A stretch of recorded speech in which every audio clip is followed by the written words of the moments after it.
Tuwing Hunyo, hindi lang po pasukan ang inaabangan. Marami rin kasi ang pinipiling magpakasal sa buwang ito. Sa pagdaan naman ng panahon, iba't iba na rin ang mga nauso sa mga kasal. May report si Athena Imperial. Sa pagdaan ng panahon, kasabay ding nagbabago ang mga uso at pakulo sa kasal. Mula invitations, souvenirs, designs ng wedding gown at barong o kot, hanggang sa wedding ceremony at reception, mas gumagarbo. This 2013, we can add, even if it's in a garden or a beach, we can add a sophistication pa rin. Bukod dito, patok pa rin daw ang beach theme para sa kasal.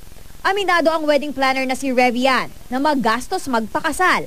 Katunayan, sa kanyang karanasan, pinakamababang budget na raw ng kanyang kliyente ang 150,000 pesos.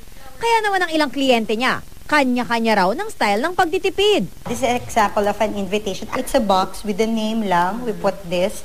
And then, we have here the invite. And this is the sand.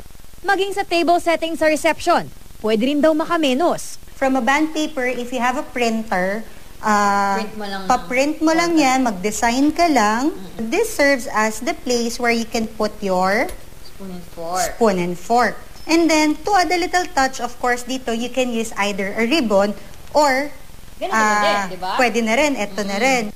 Pagdating naman sa wedding gowns, iba na rin daw ang uso ngayon. Yung mga styles ng wedding gowns ngayon, medyo elaborate ng konti, lalo na sa skirt part, no? Medyo intricate yung design. Although yung sa top niya, ganun din, yung embellishment niya medyo intricate din.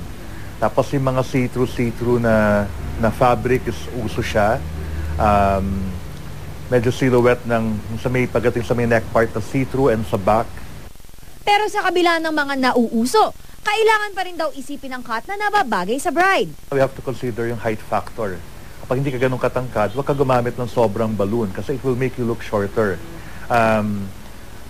Another thing is yung kung medyo heavy yung frame mo, ganun din. Kung gusto namang mas makamura ng mga brides, maaaring bumili ng mga gowns dito sa Divisoria. Ang mga gowns dito nagkakahalaga lamang ng 15,000 hanggang 18,000. At ipinapayo rin na pumili ng mga gown na tulad nito. Wala pa siyang beads at wala pa siyang designs. Ang iuupa mo na lamang dun sa mananahi yung paglalagay ng designs para raw may personal touch din yung wedding gown.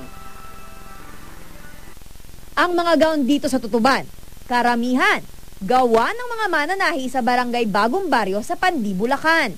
Kung naman po gusto nila ispasadya, pwede po silang magbigay sa amin ng mga catalog design, internet design po. Pwede po namin silang gayahin.